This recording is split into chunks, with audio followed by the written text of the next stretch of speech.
In Sergio Leone's Once Upon a Time in the West, with music by Ennio Morricone, a father and his children are brutally murdered by Frank, a hitman for the owner of a railroad company that wants to take over their land. The widow and children's stepmother arrives at the scene, unaware of what has happened, but decides to stay and face the threat. She counts on the help of two allies, the outlaw Cheyenne and Harmonica, who has also come to the village to settle a debt. This is one of the best and most important soundtracks in the history of cinema, and is the absolute driving force in the film, in the narrative as well as in the aesthetic and dramatic sense. This is because Sergio Leone wanted to have the music before shooting the movie, so that the characters could be explained through it. The actors knew the music and incorporated it into their performances. The editing and cinematography were adapted to the rhythm of the music. The whole thing is pure cinematic storytelling, even when you don't hear it. As in the beginning, when more than 10 minutes are based on artificially manipulated sounds.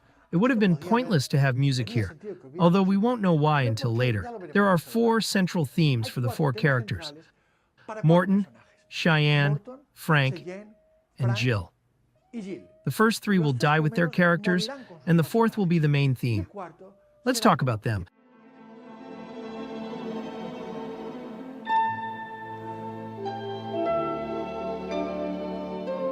Morton, the corrupt railroad owner who is terminally ill, wants to live to see his railroad reach the Pacific. His music is all internal, from his thoughts and torment. It is a dark, funeral music, integrated with the sound of the ocean waves that emulate his longing.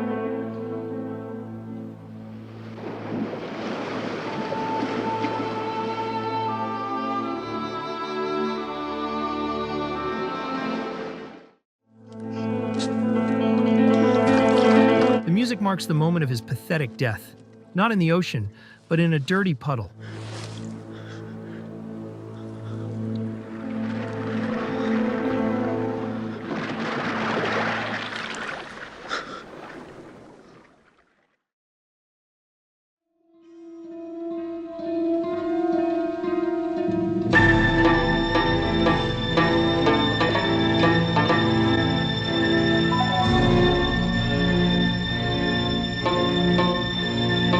Cheyenne's theme is used often.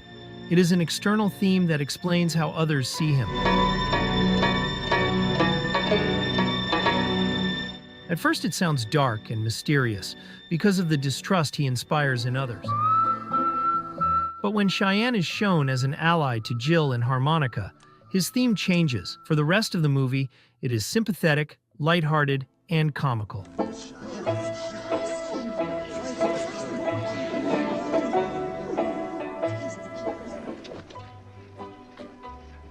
His music will also mark the moment of his death.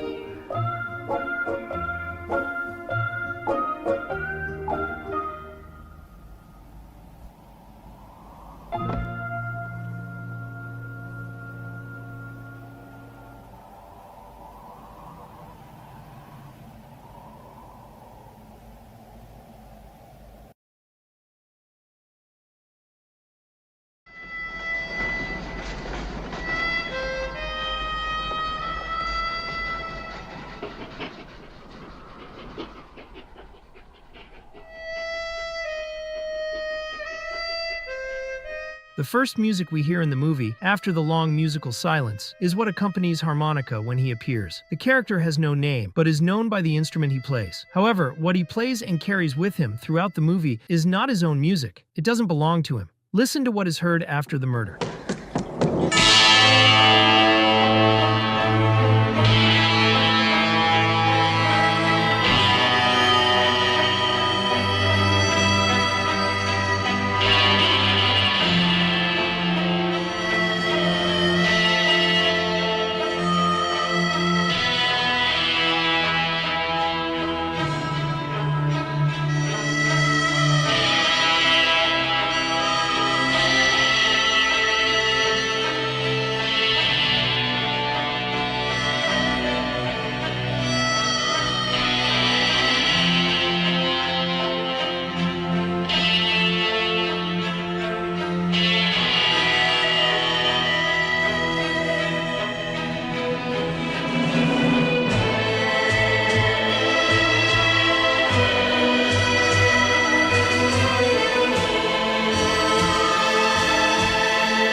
That is Frank, the killer, and that is his music. But his music is also played by harmonica. What's the sense?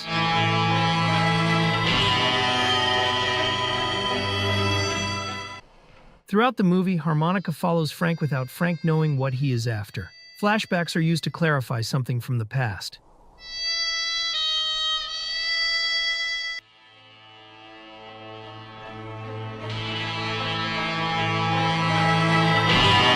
It is in the final duel that it all comes together.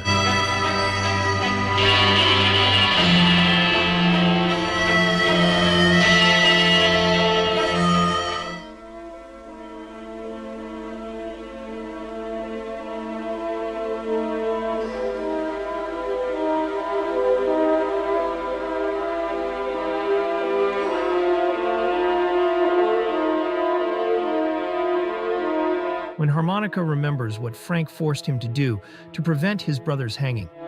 Keep your loving brother happy.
And now harmonica fulfills what he has wanted since that day, to give Frank back his harmonica and the music that celebrated a death rite.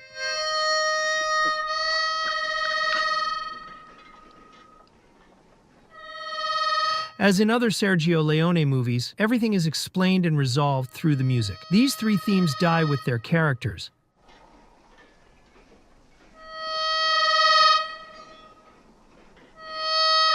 But the key piece is yet to come. Something completely different that will bring to all this violence the hope of a better future, of redemption.